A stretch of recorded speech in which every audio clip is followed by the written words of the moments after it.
O outro desafio foi vencido. Muito tempo depois, em 1985, esse cara lá em Stanford escreveu a página do livro A Tale of Two Cities, né, um conto de duas cidades, na escala de 1 por 25 mil. Agora, como é que ele conseguiu fazer isso? Aí ele usou um microscópio que chama microscópio eletrônico de transmissão. O que esse microscópio faz? Esse microscópio é um feixe de elétrons. E elétrons, obviamente, são muito pequenos, né? Vocês sabem disso. Se os átomos são pequenos, que dirá os elétrons, né?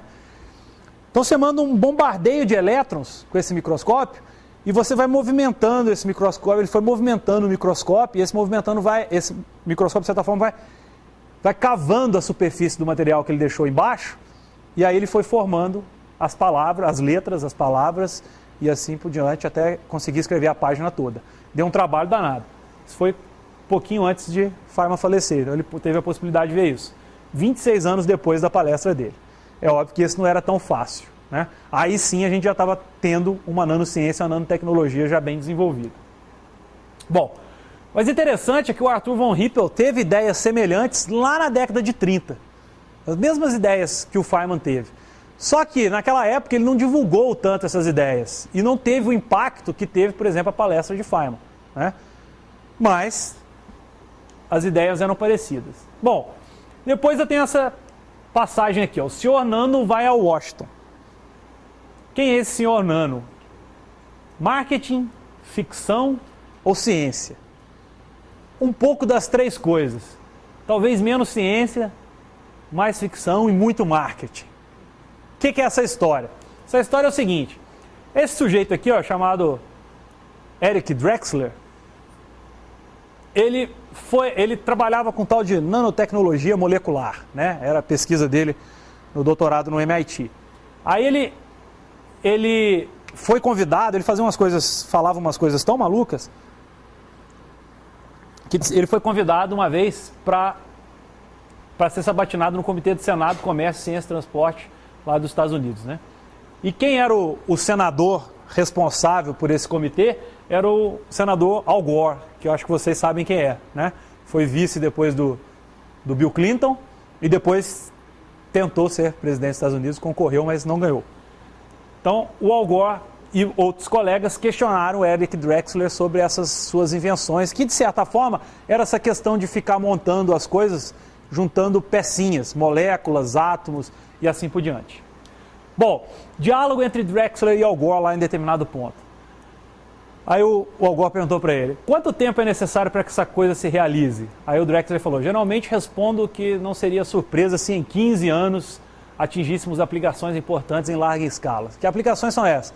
Aquelas a gente começar a montar materiais juntando molécula com molécula, átomo com átomo. Então, se em 1992 ele falou que em 15 anos, em 2007, né? E obviamente, 5 anos atrás, a gente sabe que isso não aconteceu ainda, não está acontecendo esse ano e ainda vai demorar um pouquinho para acontecer. Algumas coisas a gente faz, alguns controles nós temos, mas não um controle total, obviamente. Bom, depois disso, só para continuar a história, ele foi convidado para falar um pouquinho lá para mais gente do governo e até no Pentágono, porque o pessoal começou a ficar preocupado com questões de segurança, né? O que isso pode acontecer e tudo mais.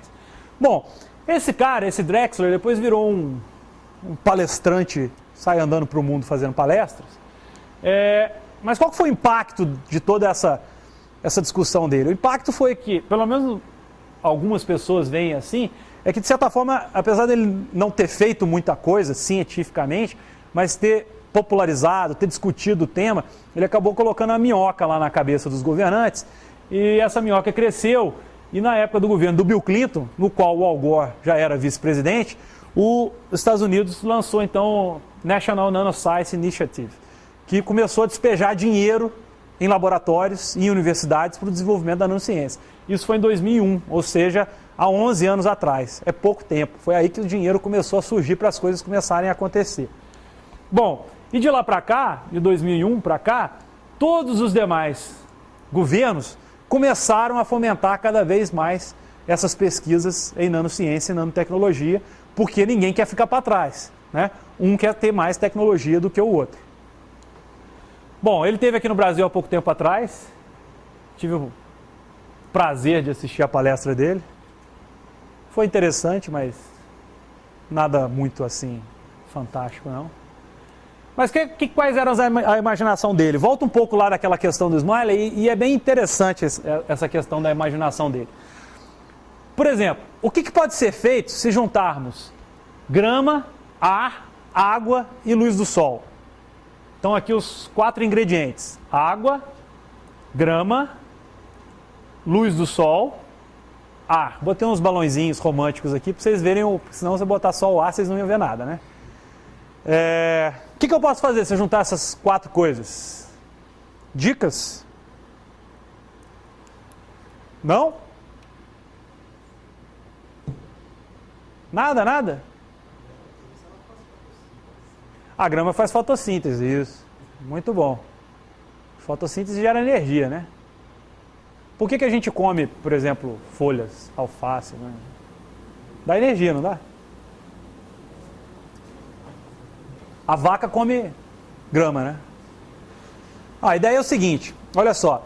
Se nós tivéssemos uma máquina que juntasse tudo isso, nós poderíamos talvez construir algumas coisas interessantes.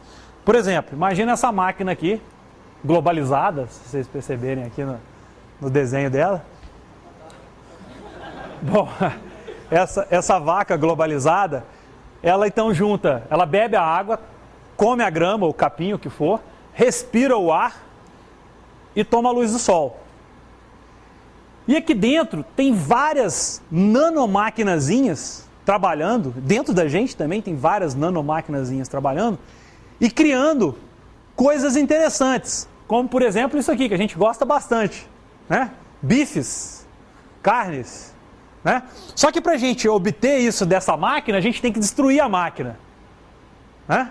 A gente destrói a máquina e rouba isso dela, né? Se eu tivesse uma... Agora,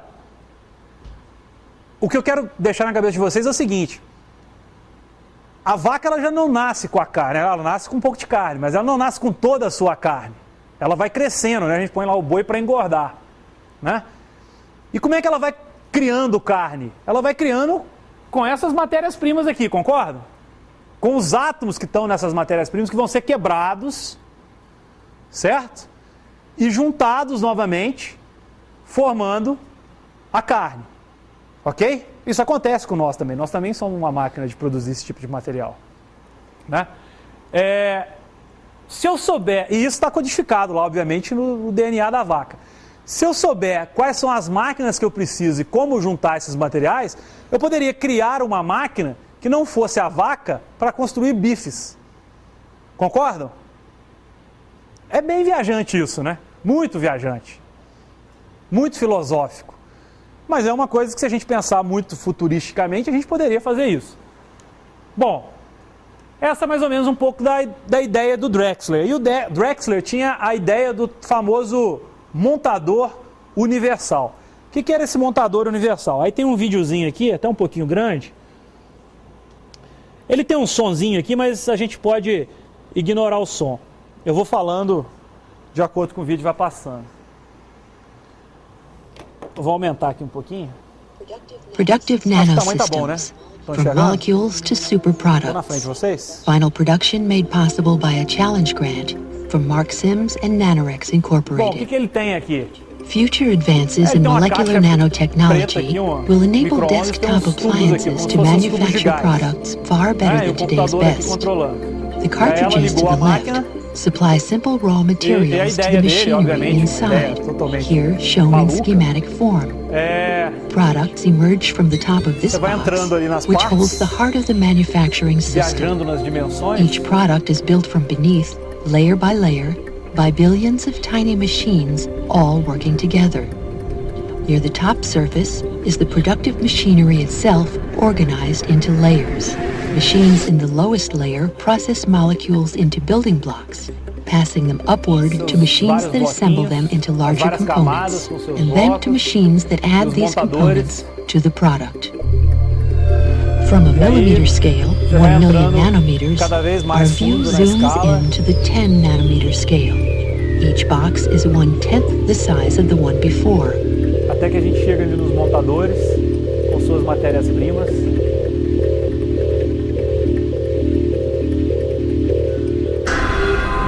E aí ele tem uma Here, at fábrica. the molecular scale, nanomachines make small building blocks from molecular raw Essas coisinhas materials. são moléculas The e aqui first são as machines fábricas sort dele. molecules by their size and shape, passing some, rejecting others. Only molecules of the right kind can enter the processing machinery. These molecules contain 4 atoms, 2 of carbon and 2 of hydrogen.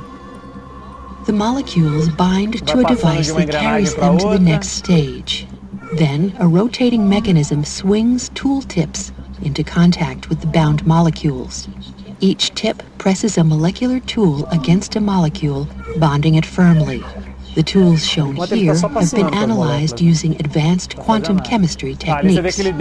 Another tool moves in from the left to remove the hydrogen atoms, leaving a pair of carbon atoms exposed and ready to use.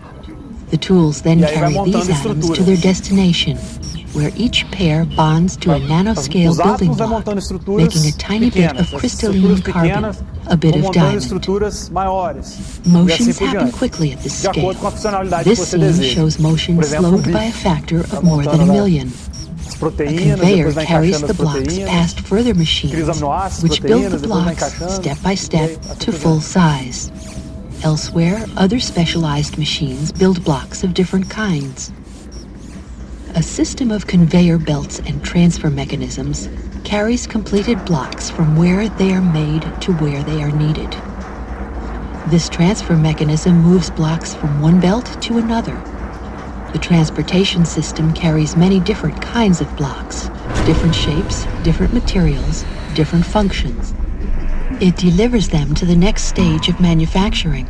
Here, a programmable machine lifts and places small blocks to make larger blocks. The small blocks bond on contact to form components containing millions of precisely arranged atoms. These can be simple structural bricks or intricate components for mechanical and electronic systems. The completed components are delivered to the final assembly stage, where many machines work together to build the final product.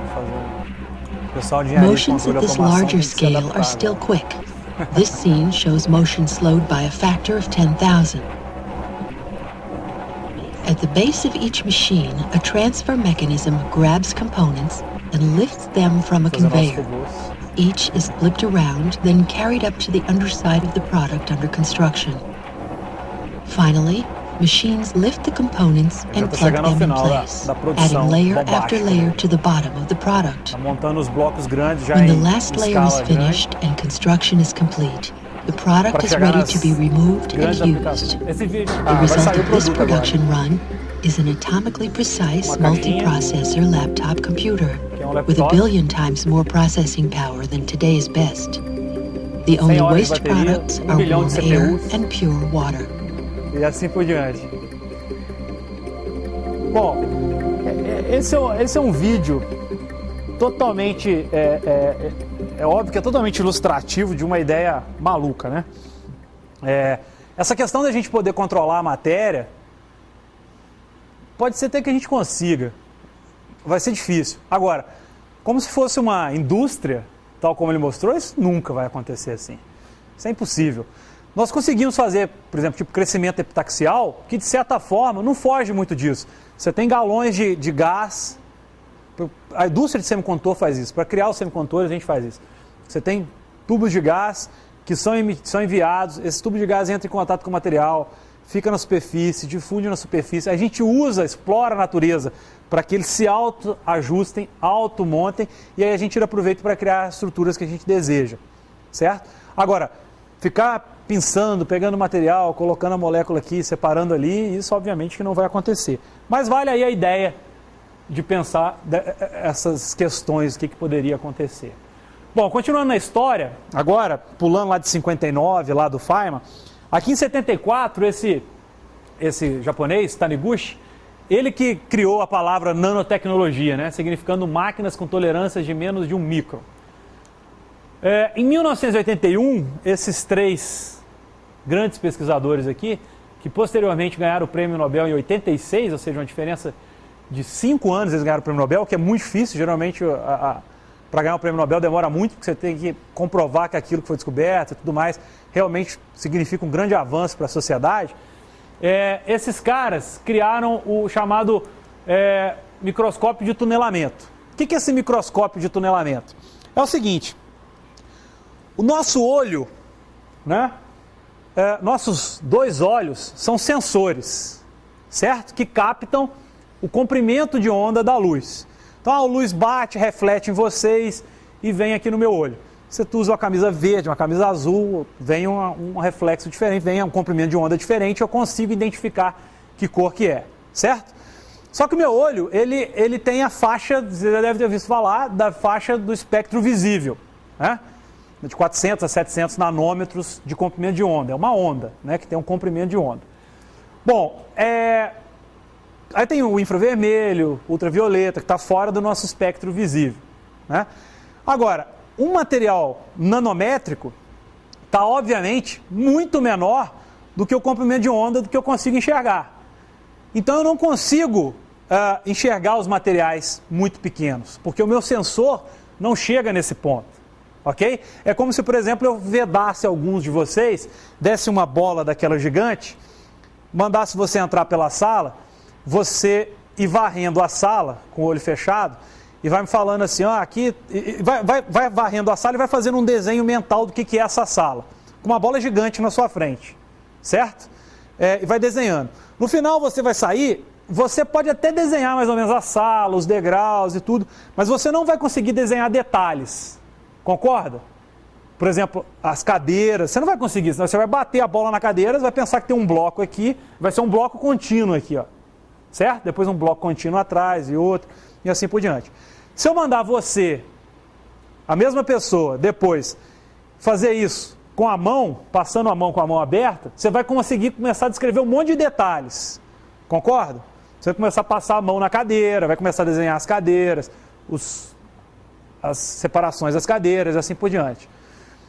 Se eu depois mandar você varrer a sala inteira com a ponta dessa caneta, aí já vai demorar muito, né?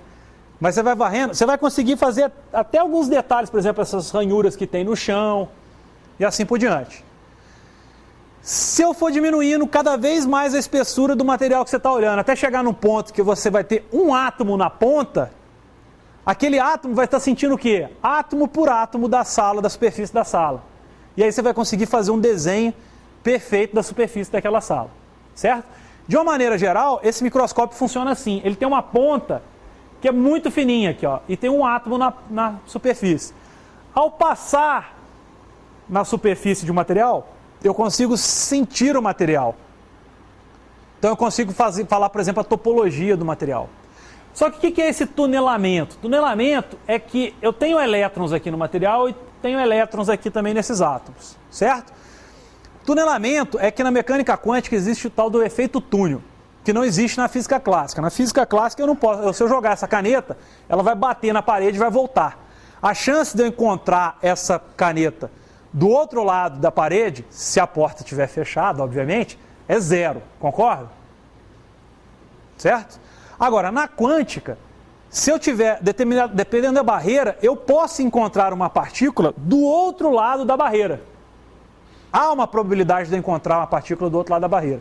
É óbvio que é maior essa probabilidade, quanto mais estreita é essa barreira. Então, os elétrons que estão aqui e os elétrons que estão aqui, o elétron que está aqui, ele pode passar para cá, ultrapassando essa barreira de ar aqui, ó. Ele tem uma probabilidade.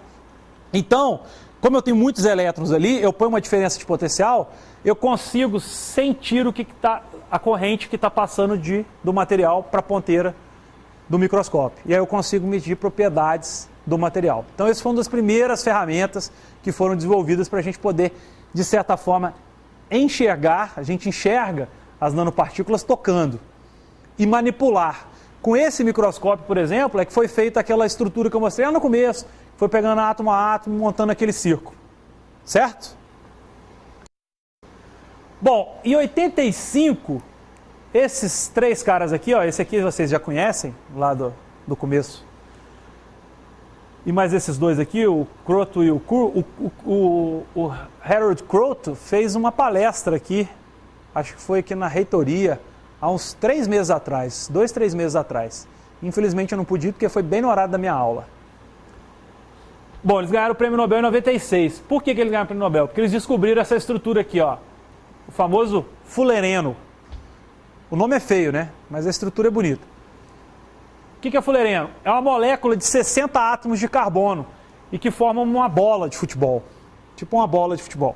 E por que essa molécula é importante? É importante porque até então se conheciam poucas formas de carbono, que é um dos materiais mais importantes que existem, né? Porque muita coisa é feita de carbono, inclusive nós. Conhecia o diamante, que vocês já viram na escola, e a grafite, certo? O diamante tinha ligações tridimensionais, a grafite é somente ligações no plano, né? E uma folha é atraída pela outra por aquelas ligações fracas, tal como aquela da lagartixa e tanto vai.